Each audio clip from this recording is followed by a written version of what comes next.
오늘의 말씀은 잠언 17장입니다.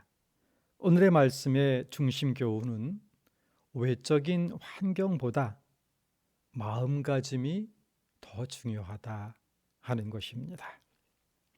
물질적인 그 환경보다는 그 안에 살아가고 있는 그 사람의 마음가짐이 진정한 행복의 근원이 된다 하는 것이죠.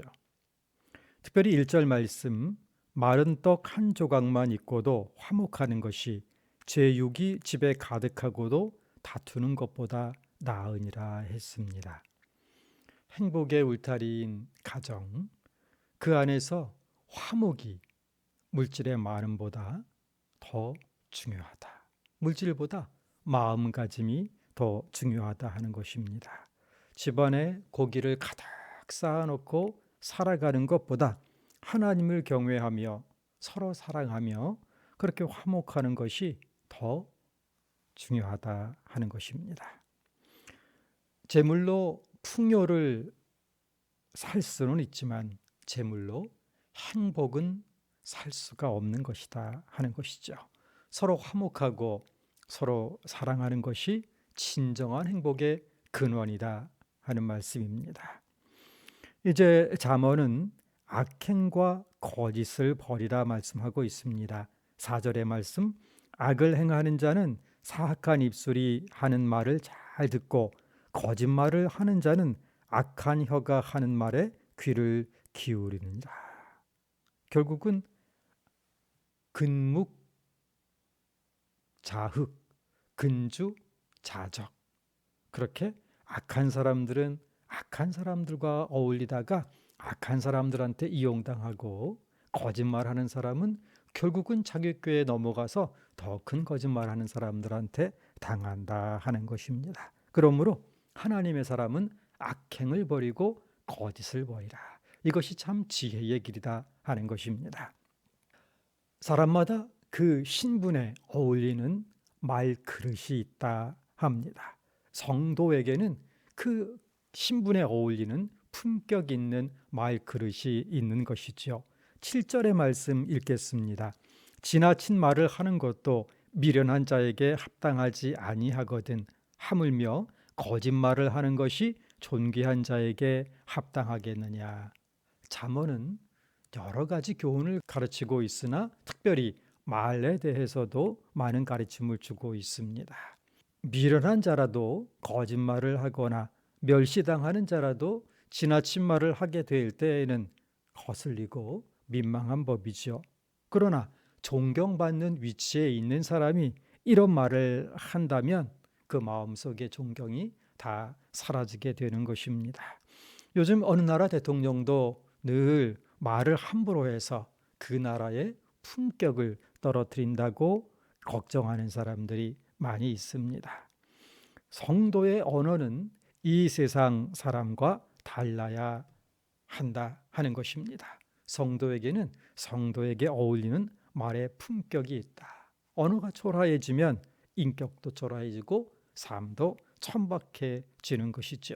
성경이 가르쳐주고 있는 성도의 품격에 어울리는 말은 충성된 말, 화평을 이루는 말, 선한 말, 유익한 말, 그리고 경우에 합당한 말입니다. 친절한 말, 위로하는 말, 지혜로 권하는 말, 그리고 감사의 말입니다. 이러한 말들이 입에서 나올 때에 성도로서의 품격이 지켜지고 그 입에서 복음이 나갈 때에 더욱 가치 있고 빛을 발하게 되는 것입니다. 골로새서 3장 17절은 이렇게 권면을 합니다. 또 무엇을 하든지 말에나 일에나 다 주 예수의 이름으로 하고 그를 힘입어 하나님 아버지께 감사하라. 말에나 일에나 주 예수의 이름으로 하라고 하니, 그를 힘입어 감사하라고 하니, 언제나 우리의 삶 속에, 우리의 언어 속에 그리스도의 품격이 묻어 나와야 하는 것이죠. 12절 말씀으로 계속 갑니다. 차라리 새끼를 빼앗긴 암콤을 만날지언정 미련한 일을 행하는 미련한 자를 만나지 말 것이니라. 잠언은 지혜로운 친구를 사귀고 미련한 친구를 멀리하라 말하고 있습니다. 왜냐하면 미련한 친구를 사귀는 것은 자기 생명을 파멸로 이끌어 가기 때문에 그렇죠. 새끼 빼앗긴 암콤이라 비유를 했습니다. 모든 생명체는, 특별히 동물은 모성애가 대단한데 특별히 곰은 그 중에서도 으뜸이라 사람들이 말을 합니다. 새끼를 빼앗긴 곰은 그 분노를 감당할 수가 없는 겁니다. 그래서 새끼를 빼앗긴 암콤을 만나는 것보다 더 위험한 일이 없다 하는데, 오늘 잠언에서는 새끼를 빼앗긴 암콤을 만나는 것보다 더 위험한 일이 있으니, 더 치명적인 일이 있으니 그건 미련한 친구를 사귀는 일이다 하는 것입니다. 잠언이 말하는 미련한 친구는 IQ가 좀 낮은 사람을 말하지 않습니다. 잠언이 말하는 미련한 자는 하나님을 떠나고 말씀과 훈계를 무시하고 자기 유익만 추구하는 사람인 것이지요. 이 미련한 사람은 행실이 불량하고 행악을 낙으로 삼는 겁니다. 그리고 분노를 당장에 나타내고 다른 사람을 속이고 탐심이 강하고 다툼을 좋아하는 사람입니다. 잠언은 이러한 사람들을 일컬어 미련한 자라고 하는 것입니다.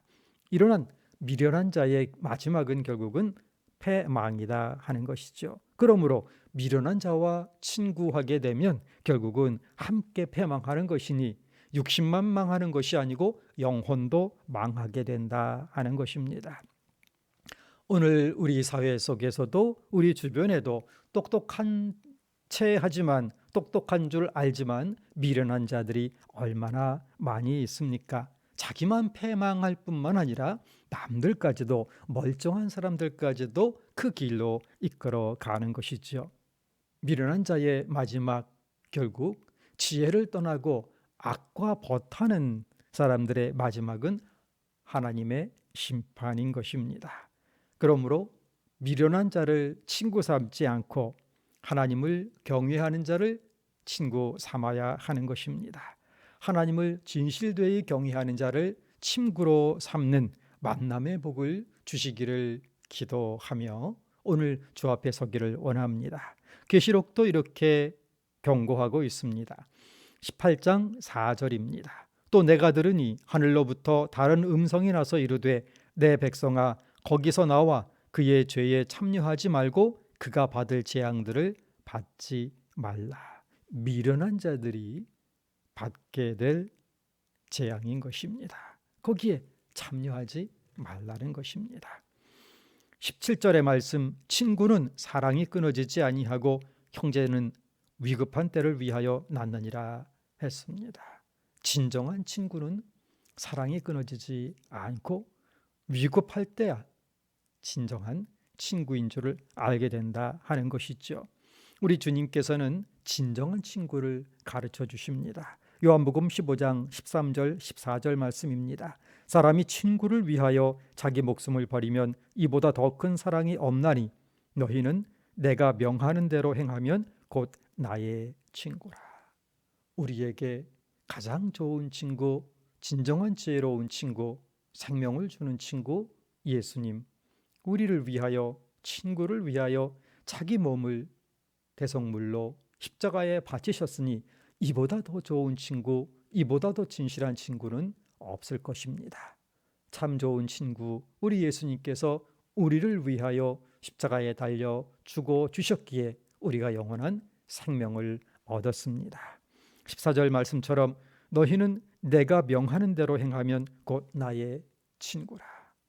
참 좋은 친구, 생명을 구원하는 친구 우리 주님 십자가 구속의 은혜를 내려주셨으니 우리도 주님의 참 좋은 친구 되기 위하여 그분의 가르침 우리의 삶 속에 온전히 실행하는 하루 될 수 있기를 간절히 소원합니다.